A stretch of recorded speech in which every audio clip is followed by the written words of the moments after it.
Cuanto más viejo me pongo, más tiendo a ser nostálgico, recordar viejos tiempos a lo largo de los años de mi vida y pienso en aquello que lamento y esas experiencias y encrucijadas que he vivido.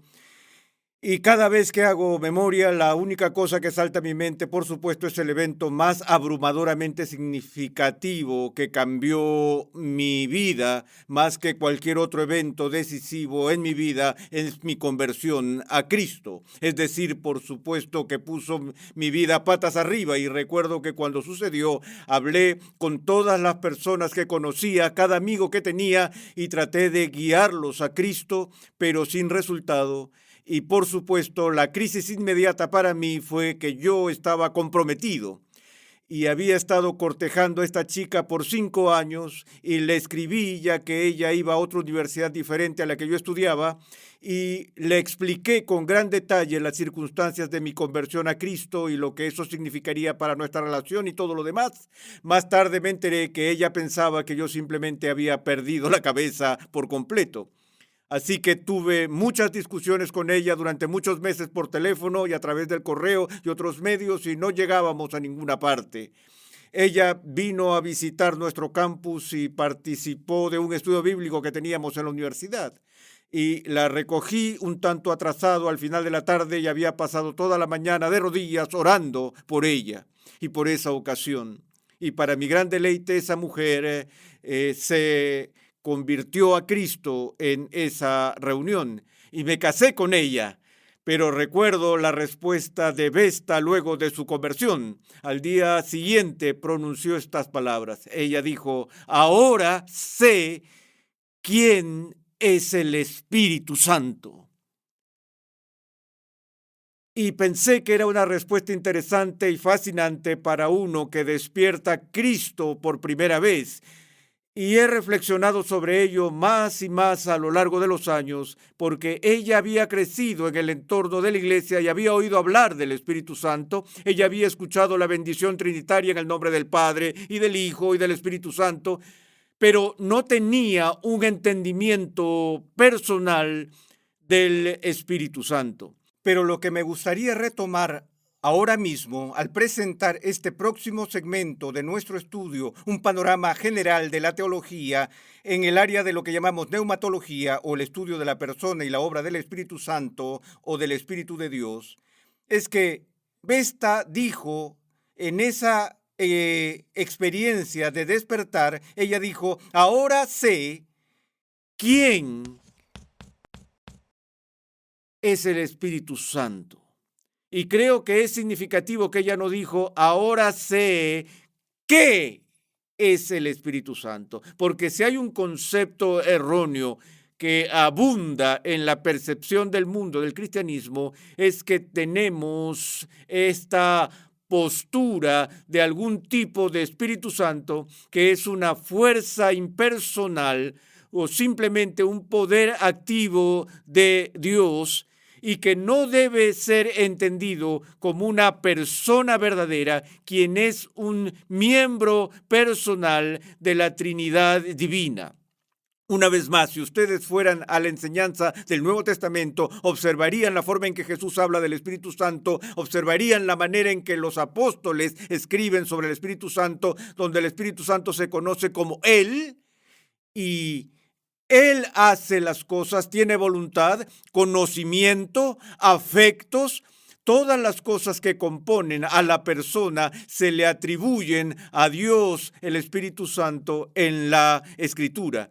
Lo primero que tenemos que entender sobre el Espíritu Santo es que no es un algo, es una persona, una de las tres personas de la Trinidad. Ahora, uno de los puntos de confusión que tenemos al estudiar el Espíritu Santo es la relación entre la actividad del Espíritu en el Antiguo Testamento y cómo el Espíritu Santo se manifiesta en el Nuevo Testamento y en la vida de los cristianos hoy en día.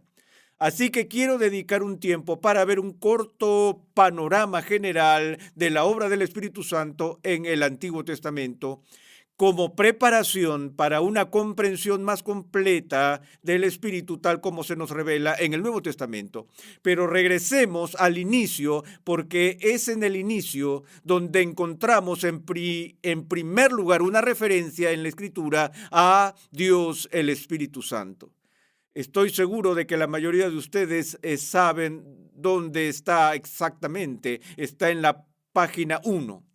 Es en el primer capítulo del Génesis donde leemos estas palabras. En el principio creó Dios los cielos y la tierra estaba sin orden y vacía, y las tinieblas cubrían la superficie del abismo. Estas son los dos primeros versículos del Génesis. He hablado de esto en otras series. En nuestra serie del polvo a la gloria analizamos esto en breve, y he escrito un libro sobre todo este tema de la persona del Espíritu Santo, llamado El misterio del Espíritu Santo. Pero ahora quiero ver esta confrontación inicial que tenemos con él. La Biblia nos dice que en el principio Dios crea el cielo y la tierra. Esa es la declaración temática. Y el versículo 2 del Génesis es algo problemático y ha causado un poco de consternación entre los intérpretes de Génesis. Y la tierra estaba sin orden y vacía, y las tinieblas cubrían la superficie del abismo. Ustedes conocen la teoría de la brecha, que es popular, yo diría a nivel popular, pero no tiene mucha credibilidad en el mundo de la teología bíblica. Conlleva la idea de que entre el versículo 1 y el versículo 2 está la caída, y que el único versículo real en Génesis que se refiere a la creación es el versículo 1. Todo lo demás se refiere a algo que sucede en la brecha. Pero dejando la teoría de la brecha a un lado, todavía quedamos con esta lucha de este retrato de la creación aún desordenada, que se describe en las categorías de tinieblas, vacía y sin orden. La tierra no tenía orden y estaba vacía, y las tinieblas cubrían la superficie del abismo. Algunos de ustedes habrán visto alguna vez uno de los segmentos de la serie de Carl Sagan llamada Cosmos, y tal vez incluso han leído el popular libro de Sagan con ese mismo título llamado Cosmos, que fue un bestseller total. Y si están familiarizados con la obra de Carl Sagan, recordarán que Carl Sagan no apoyaba para nada al cristianismo. Era un científico y no apelaba a la religión para fundamentar sus propias teorías científicas. Pero una de las cosas que me pareció fascinante de él es que en la primera página de su libro, que se llama Cosmos, hace la afirmación dogmática de que el universo en el que vivimos es cosmos, no caos. Y la diferencia entre cosmos y caos es la diferencia entre el orden y la confusión. Es la diferencia entre sin forma y con forma. Y en las categorías bíblicas es la diferencia entre la oscuridad pura y la luz, entre un universo vacuo que en última instancia está vacío de cualquier cosa significativa, y lo que está lleno y rebosante del fruto del Creador. Entonces, lo que tenemos aquí en los versículos iniciales del libro del Génesis es un anuncio dramático de Cosmos. Y vemos en esta proclamación de Cosmos que el versículo inicial declara el origen del universo. No es producto de una sopa caótica explotando por sí misma y creando mágicamente el cosmos, tal como tanta gente piensa que fue así, sino un quien él mismo es el autor del orden y no de la confusión. Él es Dios, quien crea el mundo. Pero todavía tenemos esta situación. El mundo estaba sin orden y vacío. Las tinieblas cubrían la superficie del abismo, hasta que en el siguiente versículo es donde nos encontramos por primera vez a Dios el Espíritu Santo.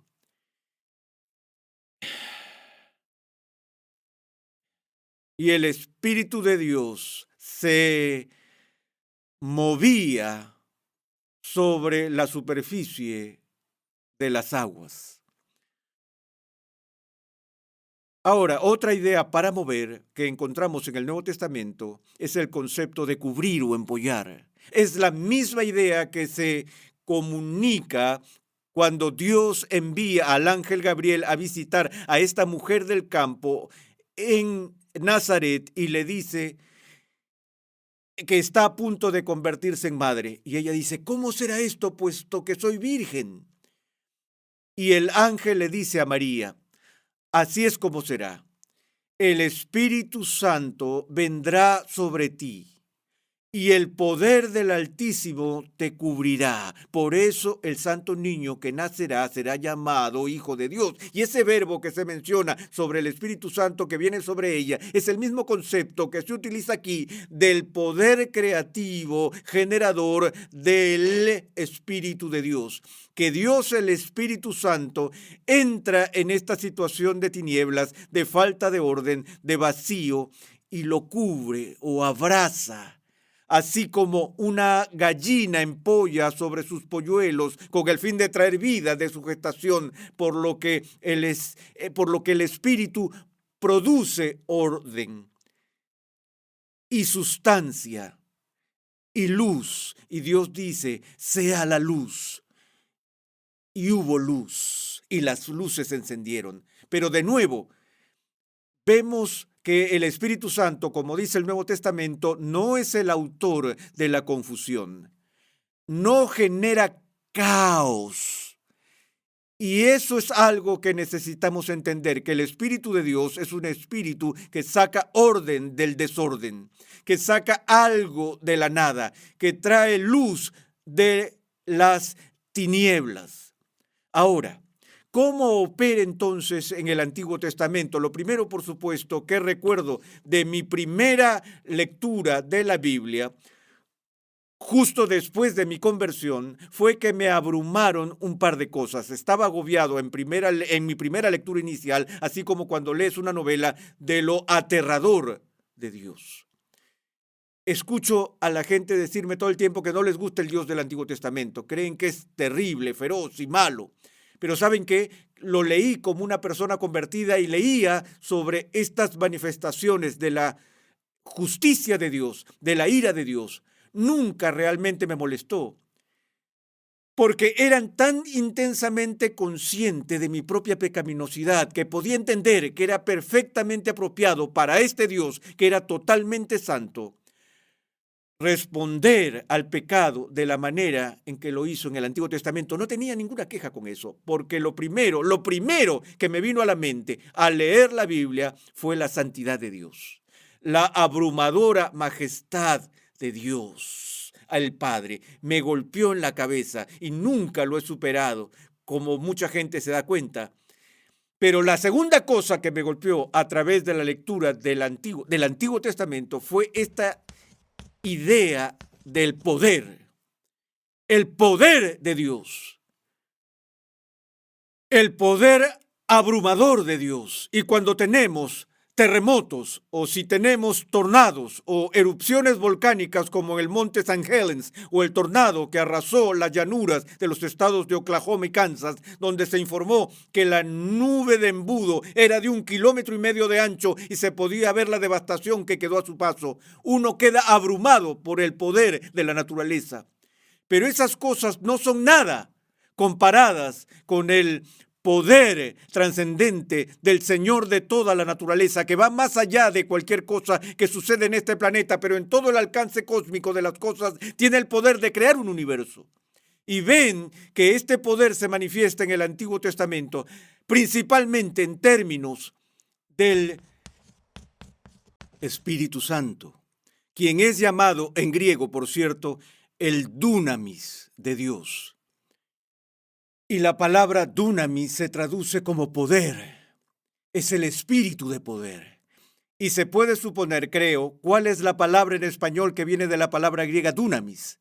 ¿Puedes adivinar qué palabra en español viene de ahí? ¿Suena como una palabra en español que hayas oído? ¿Dunamis? ¿Suena como una palabra en español que hayas oído alguna vez? ¿Qué tal si cambiamos la U por una I? Di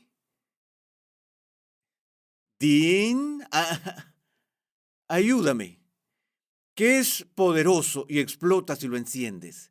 Dinamita, de acuerdo, ahí lo tenemos, dinamita. La palabra dunamis llega al español, solo cambias un par de letras y obtienes dinamita, porque eso es lo que encontramos cuando nos topamos con el poder de Dios, el Espíritu Santo en las Escrituras. Bueno, vemos ese poder manifestado en el Antiguo Testamento principalmente de dos maneras.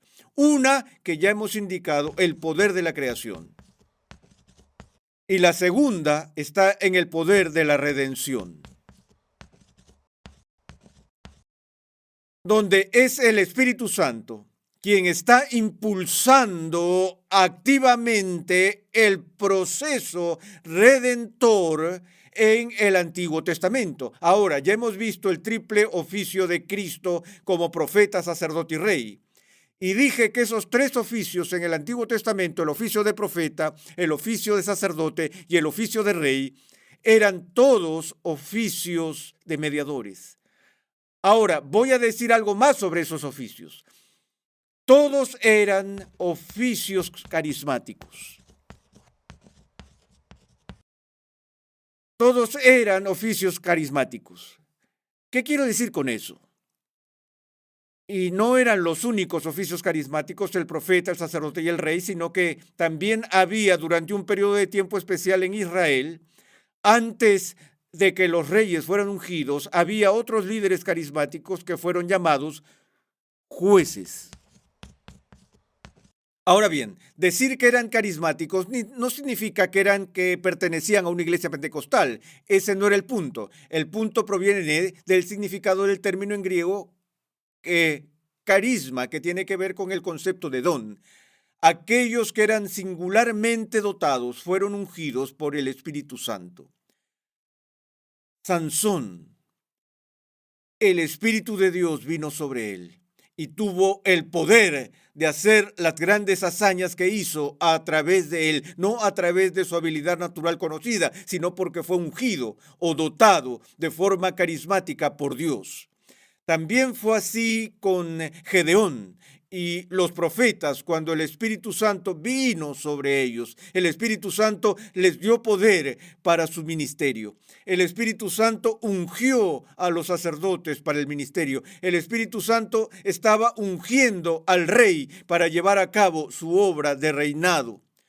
Y por supuesto, la persona más dotada del Antiguo Testamento carismáticamente fue Moisés, quien recibió este poder de Dios para sacar a su pueblo del éxodo.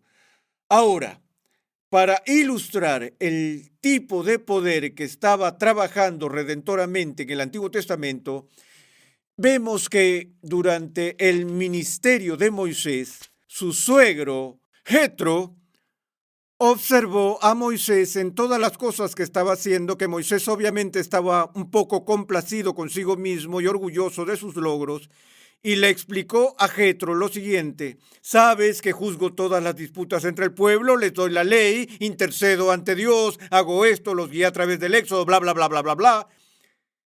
Y Jetro lo miró y dijo: Moisés, percibo que lo que estás haciendo no es bueno. ¿No es bueno? ¿Qué quieres decir que no es bueno?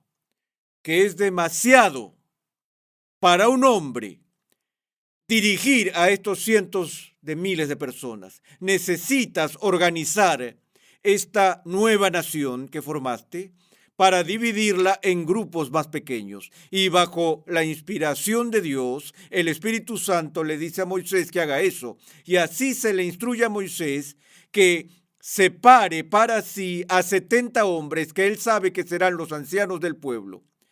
El punto que Dios señala es: tomaré del Espíritu Santo, Moisés, que está sobre ti, y lo distribuiré entre estos 70 hombres, para que puedan ministrar a la comunidad y a la congregación junto contigo. Ahora, esa es una coyuntura crítica en la historia del Antiguo Testamento, y el registro de la misma, en sus detalles y en todo su humor, por cierto, se encuentra en Números capítulo 11, donde Dios hace precisamente eso. Toma el espíritu que está sobre Moisés, lo transfiere a los 70 ancianos y comenzaron a profetizar. Y esto crea algo de crisis allí. Pero lo que está pasando aquí es, otra vez, estamos viendo el poder de la unción del Espíritu Santo para realizar ciertas funciones. Ahora, una de las cosas que nos confunde es que solo porque una persona es ungida por Dios, el Espíritu Santo, en el Antiguo Testamento, o le es dado poder o es impulsada para hacer alguna de estas tareas, no significa que haya nacido del Espíritu Santo. No significa que necesariamente sea salva o que necesariamente sea creyente. Vemos al Espíritu Santo venir sobre Saúl y luego partir de Saúl. Notamos esto cuando vemos a personas como Balaam inadvertidamente dando profecías bajo el poder y la inspiración del Espíritu Santo, y otras personas de esa gama que no son necesariamente creyentes. De modo que la unción del Espíritu Santo en el Antiguo Testamento, en la mayoría de las circunstancias, era un don especial dado a los creyentes, pero no solo a los creyentes, y no era el mismo don que el don del nuevo nacimiento. Y veremos cómo funciona eso en el Nuevo Testamento, pero vemos algunos paralelismos entre el Antiguo Testamento y el Nuevo Testamento, ya que vemos que en el Antiguo Testamento, primero, el Espíritu como una fuente de gran poder es dado solo de forma aislada a individuos. Profetas, sacerdotes, reyes, jueces, a Moisés, a los artistas y artesanos que fueron llamados por Dios para elaborar los muebles para el Arca de la Alianza. Por cierto, la primera vez que el Antiguo Testamento dice que alguien estaba lleno del Espíritu, fueron los artesanos, eran los artistas, los que fueron dotados y que se les dio poder de manera única por el Espíritu Santo para hacer su trabajo de artesanía. Pero en cierto sentido, lo crítico es que no todos en el campamento, no todos los creyentes tenían este don. Estaba limitado en su dimensión en el Antiguo Testamento, y esto es lo que Moisés esperaba que se llevara a cabo y que cambiara en el futuro, que el nuevo mediador tomara su espíritu y lo diera no solo a 70, sino a todo su pueblo. Y para que esta entrega de poder para el ministerio se diera a toda la iglesia, y eso es exactamente lo que sucede en Pentecostés, y lo exploraremos con más detalle más adelante. Pero por ahora quiero que veamos que la función básica del Espíritu Santo en el Antiguo Testamento es, y leemos de eso, es la entrega de poder a las personas para llevar a cabo funciones para Dios. Eso no significa que la gente no haya nacido del Espíritu en el Antiguo Testamento. Igual que en el Nuevo Testamento no podía ser creyente en el Antiguo Testamento sin la obra interna de regeneración del Espíritu, pero lo consideraremos en nuestra próxima sesión.